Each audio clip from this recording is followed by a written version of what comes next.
Alors, le premier concept en lien avec l'hydrosphère qu'on va étudier ensemble, c'est le concept de bassin versant. Qu'est-ce qu'un bassin versant? Bien, notre image ici l'illustre très bien.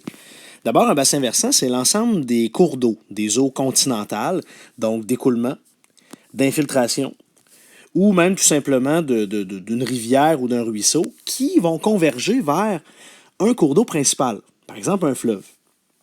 Tous les cours d'eau, toute l'eau continentale que vous voyez sur ce petit territoire-là, convergent au fleuve qu'on a là. Ce fleuve-là lui-même, comme nous l'indique le sens des flèches, converge également, se dirige vers un étendue d'eau qui est beaucoup plus grand, comme une mer ou un océan, ou vous connaissez un peu le principe. Ceci étant dit, ben, notre réseau hydrographique, c'est-à-dire l'ensemble des cours d'eau de ce territoire-là, appartiendrait donc au réseau hydrographique de la mer qui est là. Concrètement, nous, en Amérique du Nord, ben, on a quelques réseaux hydrographiques comme ça, impliquant des différents bassins versants, par exemple celui du Pacifique, celui de l'Atlantique, celui du Golfe du Mexique.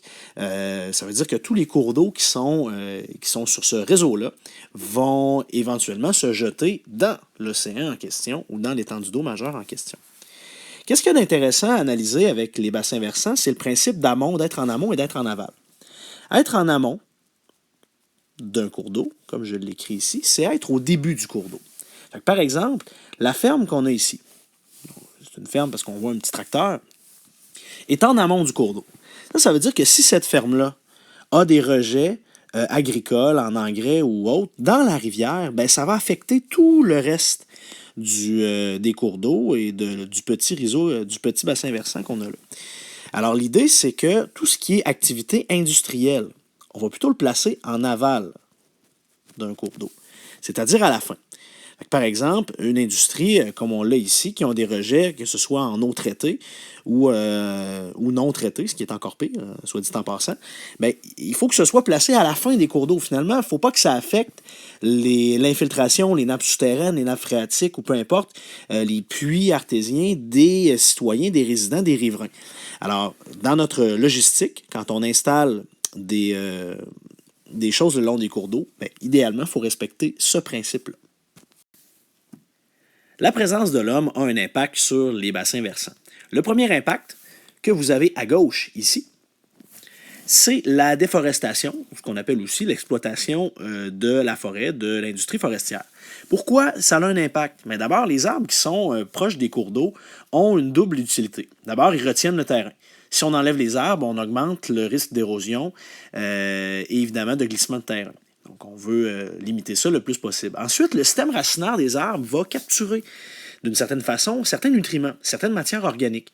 Et comme le ruissellement amène beaucoup de ces éléments-là dans les cours d'eau, bien, s'il n'y a plus d'arbres, évidemment, il n'y a plus rien qui empêche cette matière organique-là de se retrouver dans les cours d'eau. Et ultimement, mener à ce qu'on appelle l'eutrophisation des lacs, des cours d'eau, qui n'est jamais très bon, soit dit en passant. À droite, on a l'exploitation minière. L'exploitation minière se fait dans différents types de sols, évidemment ben, en générant des trous, des mines à ciel ouvert. Ça influence le ruissellement, ça vient dévier de certains cours d'eau, des fois on les dévie exprès. Alors clairement, ça a un impact sur les bassins versants. Ensuite, on a l'agriculture. L'agriculture que vous avez à gauche ici. Pourquoi? Parce que toutes les substances qui sont utilisées comme fertilisants, comme engrais, comme herbicides, comme insecticides dans les champs, vont ultimement, ces substances-là, se retrouver dans les eaux de ruissellement, dans les eaux souterraines, et ont un impact, évidemment, sur les bassins versants. Alors, c'est important pour l'industrie agricole d'en être conscient et de prévoir ces substances en conséquence. À droite, vous avez l'urbanisation. L'urbanisation, évidemment, quand on construit des édifices, des infrastructures, on vient malheureusement, d'une certaine façon, détruire certains milieux, certains petits écosystèmes qui étaient installés en bordure des bassins versants. Par exemple, nous, plus proche de chez nous, à Québec, dans le coin de Robert-Bourassa, c'était littéralement un milieu humide très important. Et en implantant, c'est d'abord le boulevard et ensuite toute l'urbanisation qui s'est faite autour, bien, ces milieux humides-là sont carrément détruits.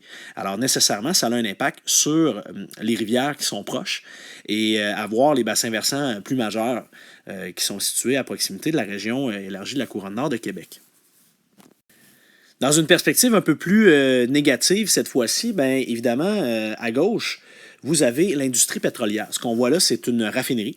Et évidemment, quand on exploite le pétrole, il y a des dangers. Bon, c'est sûr qu'il y a différentes écoles de pensée là-dessus. Il faut rester prudent et il faut toujours avoir son sens critique par rapport à ça. Mais l'industrie pétrolière, dans certains processus d'extraction, il y a des dangers, il y a des risques de contamination des bassins versants, des eaux souterraines ou des cours d'eau. Alors, c'est important pour cette industrie-là d'être au fait et d'avoir toujours une visée quand même relativement écologique de cette exploitation-là. Ce qui n'est pas toujours le cas, mais je vous rappelle, restons critiques par rapport à ça. Finalement, vous savez, notre consommation amène beaucoup de déchets. Les Nord-Américains, on est comme ça. Et ces déchets-là, c'est pas vrai qu'ils disparaissent une fois que vous les avez mis au chemin. Hein. Ils se retrouvent dans les sites d'enfouissement, dans les incinérateurs, et évidemment, ça génère des dépotoirs. C'est le fait d'accumuler des cochonneries, en bon français, des vidanges dans des territoires. S'il y a des cours d'eau à proximité, il y a des dangers évidemment de contamination. Alors c'est bien important pour les municipalités et les villes de bien planifier la gestion des ordures ménagères. Alors soyez conscients qu'à chaque fois que vous jetez quelque chose, évidemment, ultimement, ça va se retrouver dans des sites comme ça.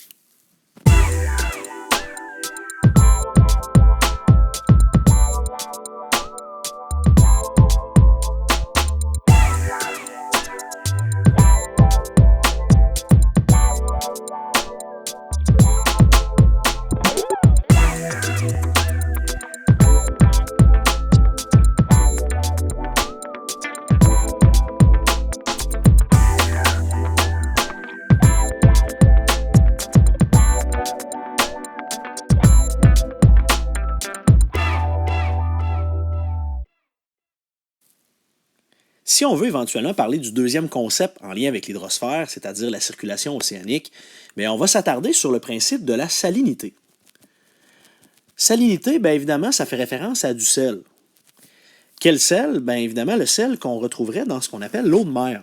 Et là, attention, c'est pas juste du NaCl. Dans le dessin à gauche, vous avez donc les ions qui sont présents et qui donnent cette salinité-là à l'eau de mer. Comment on l'exprime? Exactement le même principe que ce qu'on faisait quand on parlait des solutions. C égale N sur V. On s'entend que plus le C est élevé, plus l'eau est salée. Et qu'est-ce que ça implique? Plus une eau est salée, ça a une influence sur la masse volumique. Pourquoi? Parce que si on a une plus grande quantité de sel dans l'eau, on va donc dire que sa masse volumique est plus élevée, sa densité est plus élevée, on a plus d'ions par millilitre de solution. Ce qui veut dire que notre eau va avoir une caractéristique d'être plus dense, donc d'être comme plus lourde, entre guillemets. Ça va être important pour la suite. Maintenant qu'on comprend d'où vient la salinité de l'eau de mer, regardons un petit peu les facteurs qui l'influencent. Dans un premier temps, regardons l'évaporation. L'évaporation, c'est un changement de phase. C'est l'eau qui va se transformer de liquide à gazeuse. Pendant ce changement de phase-là, le sel qui est présent dans l'eau, lui, ne s'évapore pas. Il reste donc dans l'eau qui est liquide. Ce que ça implique, c'est donc que plus l'évaporation est importante, plus la salinité augmente dans le cours d'eau. Qu'est-ce qui peut faire augmenter cette évaporation-là? Dans un premier temps, la température. La température, évidemment, c'est la mesure du degré d'excitation des particules d'eau. S'il y a une plus grande température élevée, ça veut dire qu'il y a une plus grande quantité de chaleur qui est transmise à l'eau. Ensuite de ça, on a évidemment notre profondeur. Une eau qui est moins profonde veut dire qu'on a une moins grande quantité, une moins grande masse d'eau à chauffer. Par conséquent, ce qui va arriver, c'est que notre évaporation va être plus importante si on a moins d'eau. Parce que la chaleur, c'est plus rapide pour chauffer les particules d'eau. Finalement, le vent. Les vents dominants vont influencer l'évaporation parce que ces vents-là vont transporter la condensation. Ce qui a pour, évidemment, ce qui aura un effet sur l'évaporation à plus long terme, soit dit en passant. L'autre élément qui va influencer la salinité de l'eau de mer, c'est un autre changement de phase, mais celui-là, l'inverse. Celui de la glace océanique, de la formation de la glace océanique. Alors, comme on peut le voir sur l'image, lorsque la glace se forme, évidemment, comme c'est les molécules d'eau qui viennent à passer de l'état liquide à l'état solide, il y a un flux de sel, c'est-à-dire une quantité de sel excédentaire qui va se ramasser dans l'eau juste en dessous de la glace. Donc, dans l'eau qui est très froide, mais qui n'est pas assez froide pour geler. Alors, évidemment, la formation de cette glace-là génère nécessairement un peu plus de sel dans l'eau, donc une salinité qui est plus élevée. La circulation océanique, là, c'est ni plus ni moins que d'expliquer la mécanique de fonctionnement des courants marins. Vous êtes-vous déjà demandé d'où ça venait? Ben, en fait, on va y répondre ensemble. D'abord, c'est un espèce de mélange de plein de facteurs. D'abord, au niveau de la surface de l'eau, ben, les vents dominants, la température de l'eau, la rotation de la Terre et la masse volumique de l'eau. Puis en profondeur, ben, on a toute cette notion de masse volumique et de température aussi, mais en ajoutant comme facteur d'influence le relief marin. Alors comment tout ça fonctionne? D'abord, si on regarde le sens des flèches sur notre dessin, on remarque qu'on a comme une espèce de boucle qui est formée. Boucle qui tourne, évidemment, en montée, en descente, en montée, en descente constant. À la base, la mécanique des courants marins, c'est des montées et des descentes d'eau. Comment ça fonctionne? Bien, si on se fie au dessin, allons-y étape par étape, si on regarde un peu ce qui se passe au nord. Au nord, notre eau refroidit. Si notre eau refroidit, on a vu ensemble que quand la glace se forme, elle rejette du sel. Cette eau-là, qui est juste en dessous de la calotte glaciaire ici, devient donc très froide et très salée.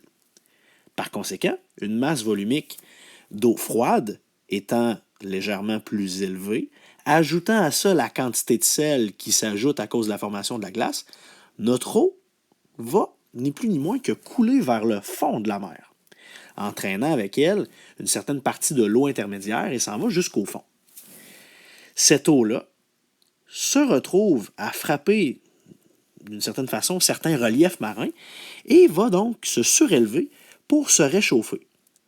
Si cette eau-là se réchauffe, ben, ni plus ni moins, sa masse volumique va diminuer. Et comme sa densité diminue, ben, elle va remonter tranquillement, par exemple à l'équateur, va remonter tranquillement vers la surface. Plus elle monte, plus elle se réchauffe. Plus elle se réchauffe, ultimement, ben, plus elle se rapproche de la surface. Et ainsi de suite, on crée notre espèce de boucle. Qu'est-ce qui ramène notre eau vers le nord? C'est ni plus ni moins que les vents. Les vents dominants qui vont ramasser une partie de l'eau de surface pour la ramener vers le nord. Et là, le processus recommence. On refroidit, on coule, on frappe le fond marin, on remonte, on se réchauffe, et c'est comme ça infiniment. Cette dynamique-là des courants marins, c'est ce qu'on appelle la boucle thermo, fait référence à thermique, chaleur, haline. Rien à voir avec une madame qui s'appellerait Aline, mais ça fait plutôt référence au sel, du grec halo, qui signifie sel, hein, comme les halogènes, entre autres, faire un lien avec ce qu'on a vu précédemment.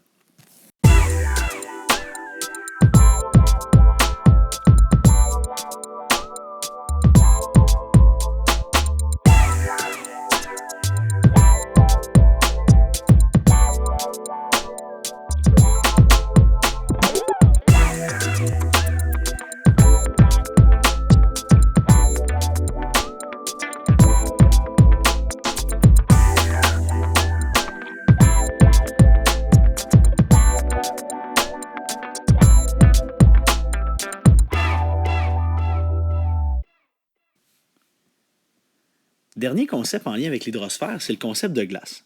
Alors, dans un premier temps, on va les distinguer. Ce que vous avez dans l'image du haut, c'est ce qu'on appelle la banquise. La banquise, c'est le gel de la couche superficielle de l'océan dans les latitudes nordiques qui forment cette espèce de continent de glace-là. En dessous, vous avez un iceberg, qui est un bloc de glace qui s'est détaché, qui flotte et qui est errant, généralement aussi dans les latitudes nordiques. C'est quoi le lien entre les deux? C'est que c'est des glaces océaniques. Donc, théoriquement, si on suit les principes rattachés au déplacement des masses dans l'eau, ben, cette glace-là, lorsqu'elle fond, ne fait pas augmenter le niveau de la mer.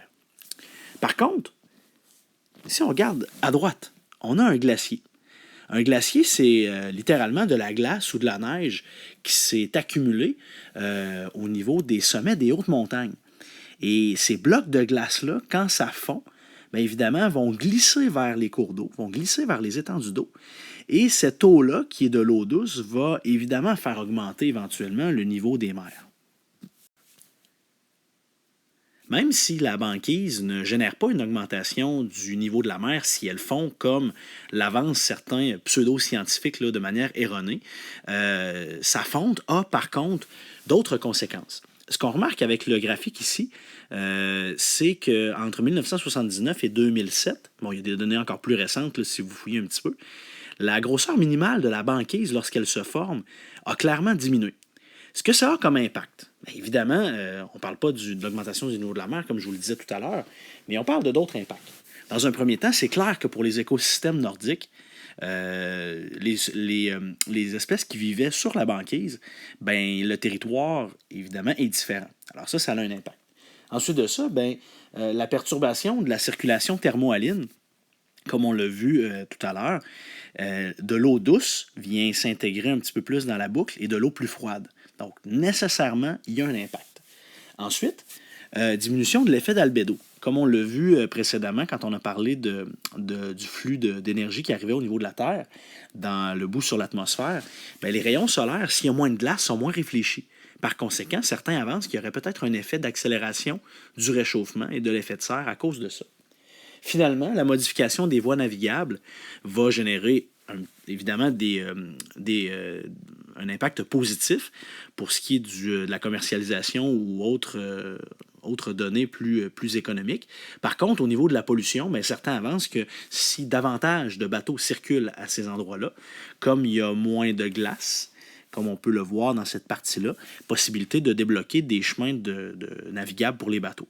Bien, plus de bateaux, plus d'hommes, plus de pollution, c'est une équation que certains avancent.